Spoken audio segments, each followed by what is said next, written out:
मोहम्मद ज़ुबैर के मामले में जिस तरह का डर पहले से जताया जा रहा था, क्योंकि उनके ऊपर 2018 के एक ट्वीट के मामले में एफआईआर दर्ज की गई थी, जिसको लेकर के ये लग रहा था कि 2-1 दिन के अंदर उनकी जमानत हो जाएगी। लेकिन पहले ही दिन से मैं कह रहा हूं, कहीं ना कहीं मोहम्मद ज़ुबैर को पैसों के लेन देन के मामले में फंसाया जा सकता है। पहले ही दिन से जिस तरह से पुलिस के जरिए बात सामने आई कि उनके अकाउंट में 50 लाख रुपए मिले हैं, हालांकि उसको डिनाई किया गया मोहम्मद ज़ुबैर के लोगों के जरिए। लेकिन अब जिस तरह से उनके खिलाफ फ्रेश एक एफआईआर दर्ज की गई है, जिससे उनकी मुश्किलें बढ़ सकती है। ईडी ने 3 धाराओं में एक एफआईआर दर्ज की है, जिसमें विदेशी फंडिंग का भी मामला मोहम्मद ज़ुबैर के ऊपर बनता है, जिसकी वजह से अब मोहम्मद ज़ुबैर की मुश्किलें और बढ़ सकती हैं। लेकिन आज जब उनको कोर्ट में पेश किया गया, 5 दिन की जो पुलिस रिमांड थी, पहले 1 दिन की मिली थी, उसके बाद 4 दिन एक्सटेंड कर दिया गया था।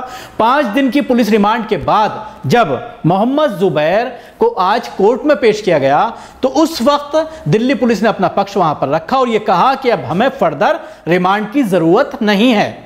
जिसके बाद यह कहा जाने लगा कि अब उनको जुडिशियल कस्टडी में भेज दिया गया है। हालांकि मोहम्मद ज़ुबैर के वकील ने पिटीशन मूव की बेल की कि उनको बेल दी जाए, जिसको लेकर के कोर्ट ने उनको सुना, वकील को उनकी बातें सारी नोट की गई और उसके बाद जो ऑर्डर है उसको रिजर्व रख लिया गया। इसी दरमियान दिल्ली पुलिस के एक डीसीपी के जरिए यह बात कही गई कि मोहम्मद ज़ुबैर को 14 दिन की न्यायिक हिरासत में भेज दिया गया है। जिसके बाद मोहम्मद ज़ुबैर के वकील ने मीडिया के सामने आकर के यह कहा कि कोर्ट ने कोई इस तरह का फैसला नहीं दिया है, लेकिन दिल्ली पुलिस के डीसीपी मिस इन्फॉर्मेशन देकर के लोगों को गुमराह कर रहे हैं, जिसको लेकर के आपने देखा पिछले 3-4 घंटे से लगातार सोशल मीडिया पर यह बात गर्दिश कर रही है। ये खबरें चलाई गई, न्यूज़ चैनल पर यह खबरें चलाई गई कि मोहम्मद ज़ुबैर को 14 दिन की न्यायिक हिरासत में भेज दिया गया है। हालांकि यह खबर पूरी तरह से गलत थी। पहले मैं वकील की बात सुनवाना चाहूंगा इस मामले पर, वो क्या कह रहे हैं,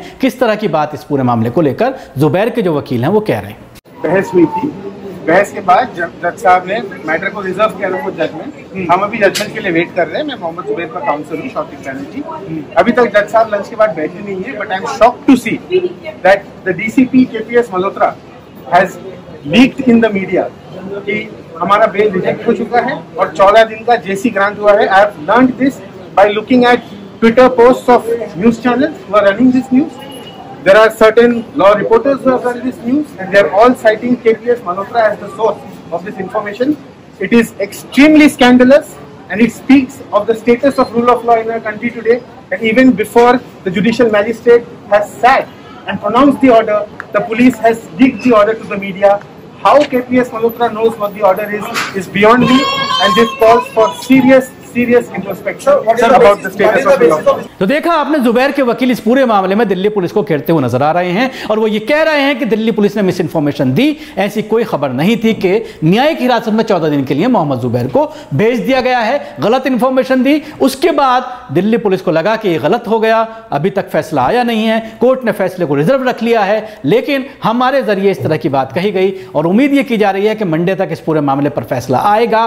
तो 14 दिन की न्यायिक हिरासत की बात कैसे आ गई? तो उसके बाद जो केपीएस गिल हैं दिल्ली पुलिस के डीसीपी, कि मेरे जरिए जो ये बात कही गई थी 14 दिन की न्यायिक हिरासत की, ये गलत है, ये मिस इन्फॉर्मेशन थी। और उसका बहाना ये बनाया गया है कि जो इन्फॉर्मेशन ऑफिसर है इस केस का, उसने उनको इसकी जानकारी दी, शोर होने की वजह से वो सही ढंग से उसको नहीं समझ पाए। लेकिन इसके साथ ही ये तो हो गया अलग मामला कि जब तक कोर्ट का फैसला नहीं आता, ये स्पष्ट नहीं होगा कि क्या जमानत को एक्सेप्ट कर लिया गया है या फिर पुलिस कस्टडी के बजाय उनको जुडिशियल कस्टडी में तिहाड़ जेल भेज दिया गया है। ये उसके बाद ही जब फैसला आएगा तो उसके बाद ही समझ में आएगा। लेकिन जिस तरह से अब ईडी का इन्वॉल्वमेंट इस मामले में सामने आ रहा है कि ईडी के जरिए 3 और धाराओं में केस दर्ज किया गया है और उसके बाद विदेशी फंडिंग का जो मामला लगाया गया है मोहम्मद ज़ुबैर के लिए, मुश्किलें बढ़ सकती हैं और जल्दी ज़मानत मोहम्मद ज़ुबैर की होती हुई नज़र नहीं आती।